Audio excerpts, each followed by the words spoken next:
Alright everyone, welcome back to another video. Last time we left off with beautiful and treacherous foe in Italy. We're now on to the Pacific Fleet hits Palau. March 29th, 1944. A step closer to the Philippines. Just as the American flyers searched the skies of Europe for Nazi planes, so our Navy scoured the seas of the Orient for the Japanese warships. On the 29th, a strong task force, including battleships as well as aircraft carriers, shown above, right here, descends upon the Palau Island to make an attack similar to the fleet raid on Truk in the middle of February. This was the deepest penetration yet made in the Pacific offensive, for Palau is more than 1,000 miles west of Truk and within 600 miles of the Philippines. Enemy planes spotted the oncoming task force, with the result that the Japanese ships were seen to flee from the area before our attack. The enemy had no desire to come to grips. In the picture at the right, so this one here, silhouetted against the sunset-inflamed sea, Yap City crackles and smokes under flames during the task force attack. So we can see, lots of flame and smoke, and it just looks pretty desolate here. But here, I can give you a better idea. You can see all of the ships up here. There's another aircraft carrier right there. There's this one here. But yeah, the enemy does not want to engage with this because they've already had so many losses at this point. The Japanese don't want to throw more men right now, or really at all, at this because they can't hold it, and they know they can't hold it, and they're just wasting these men. The sun sets on a Japanese warship. March 29th, 1944. Raid on Palau. Piercing the heart of a vital Japanese defense zone, a mighty U.S. Navy force blistered the enemy fortress of Palau within 600 miles of the Philippines, then swung out to smash Wale Wale and Yap. Lasting from March 29th to March 31st, 1944, the attack proved the increasing ability of a naval task force to penetrate the foe's island's fortress, protected from destruction from the air by its own area umbrella. The Japanese had no major fleet units at any of the three bases raided, but as this photograph reveals, what shipping they did have there fell before the accuracy of the American gunners. In addition, a heavy toll was taken of Japanese air strength. 160 of their planes were destroyed, and 54 more were damaged at a total cost of 25 American planes. Yeah, this is what I was talking about just on the last page. The Japanese are losing so much here comparatively to the Americans. They're losing more and more and more, and they cannot replace these numbers as easily. It's just not possible. 25 American planes, well, we can build those 25 planes in about a week or so, and then get them out and get them back in. And if the pilots are still alive, they get new planes. If they sadly passed, well, we've got more people than the Japanese too. So while it's a hard way to look at things, and kind of an awful way in some regards, it's a true fact that the Japanese cannot replace people like the Americans can. It's just not possible. The Chinese keep the Japanese on the alert. March 1944. On the Burma front.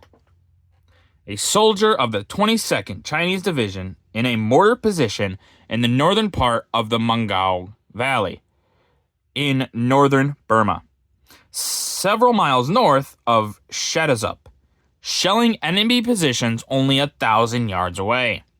This Chinese soldier is placing a projectile into a heavy 4.2 mortar which the Chinese learned to use with great success against their foe in the hills of northern Burma. Yeah, the Chinese are getting better and better at defending. At the beginning of the war, their war with the Japanese, they lost pretty hard. But as the war has gone on, they've adapted to the enemy.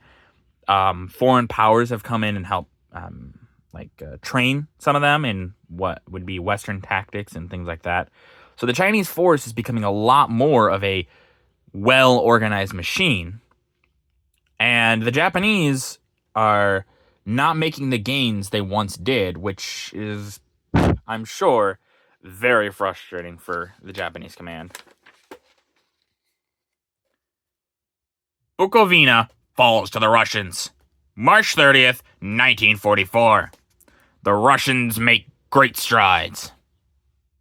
Having reached the Prut River, which Moscow considers to be the border between Russia and Romania, the Red Army spread out along its eastern bank for a distance of some 80 miles, but made no attempt to cross into Romania proper, but did take Cernati and the chief city of Bukovina, ceded to the Russians by Romania in 1940, and captured by the Nazis in 1941.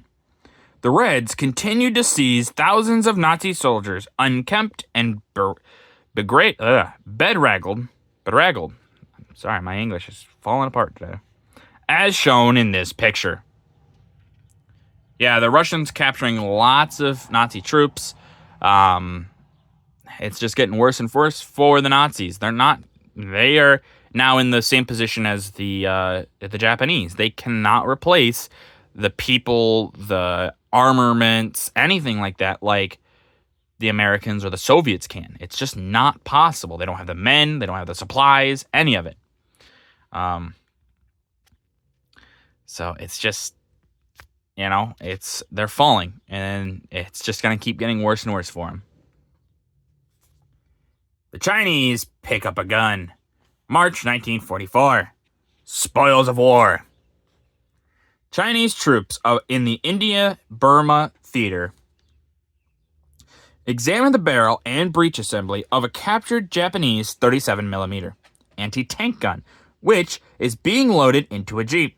The gun will later be used against the Japanese.